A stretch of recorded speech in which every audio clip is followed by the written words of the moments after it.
Bonjour à tous les amis, on se retrouve pour le quintet de jeudi. Alors j'ai pas de force donc je vais aller très vite les amis.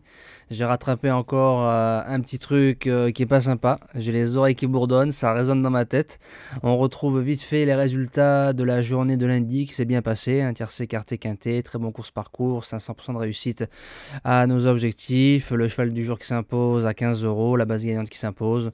Bref, on a passé une très très belle journée. Donc c'est parti pour le prix de la Côte d'Azur en Réunion en course 1, 8 en tête, 8 au 25 mètres.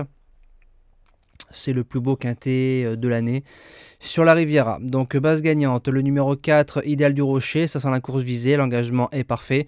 Distancé sur cette piste au mois de décembre 2022, voilà, coup malheureux. Quand on prend ses lignes de Vincennes et ses chronos, elle parle pour lui. Donc s'il est bien drivé avec un bon parcours, il peut s'imposer. L'opposition, le numéro 10, Bordeaux-Est, qui sera sûrement le grand favori. Il est invaincu sur la piste. 2 sorties, 2 victoires. C'est le tenant du titre. Mais l'année dernière, il partait en tête. Cette fois-ci, il remonte sa mètre. Mais ce que j'ai aimé la dernière fois, c'est qu'il était bien souple. Et ça, c'est toujours bon pour un cheval parfois qui ne peut pas l'être, surtout à Cannes-sur-Mer. En refaisant sa valeur, il ne doit pas sortir du couplet gagnant. Pour les chances, on commence avec le numéro 6, Flash de Véli. On vient faire le meeting d'hiver du côté de Cannes-sur-Mer. C'est un cheval qui s'est démarré, qui a fait l'arrivée de GNT l'année dernière. Cheval de poche, véritable voiture de course avec les bandeaux dans une ligne droite, il va finir à fond. En quatrième position, le numéro 8, Floréal. Quand on est deuxième de Grâce du Dijon et quatrième du quintet de référence avec un parcours pas simple, on se dit que le fils du crack Quick, il a encore de beaux restes. Il part en tête. C'est un concurrent qui peut finir dans les 5 de cette épreuve. En cinquième position, le numéro 15, Eric The Hill, distancé à la volte il y a 2 ans dans cette course-là.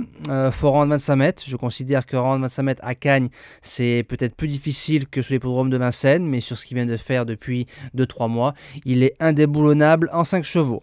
En sixième position, le numéro 1, Félus Cernez, concurrente à ne pas sous-estimer. Elle fait tout type de parcours, à gauche, à droite, parcours de vitesse, parcours de tenue. Au mois de mai, elle faisait jeu égal avec une certaine Gloire du Perche en 12,7, 2850 mètres grande piste. Elle rendait 25 mètres, donc sur ces chronos-là. C'est une belle chance, je pense, pour être 4-5, pour amener un peu d'argent. En 7e position, le numéro 5, Estero. Je pense que c'est une course visée. Il a 10 ans, il a fait une belle carrière. Il peut marcher son petit 14 sur le parcours. Pourquoi pas, mais ça fait, lui, ça fait partie des chevaux qui sont quand même, spécialistes de l'hippodrome de Cannes-sur-Mer. Et je termine avec le numéro 9, Honky Tonk Blues. Alors lui, c'est The Spécialiste, c'est le véritable cheval de Cannes-sur-Mer. Maintenant, l'engagement est pas bon parce qu'il rend 25 mètres. Maintenant, sur ce qu'il vient de faire, l'aptitude, David Beckert, suffirait de prendre le dos de Eric The Hill ou de Bordeaux-Est pour venir chercher une placette dans cette épreuve. Voilà, moi je vous dis à demain les amis, en espérant que ça ira mieux. Passez une belle après-midi et bon quintet à tous.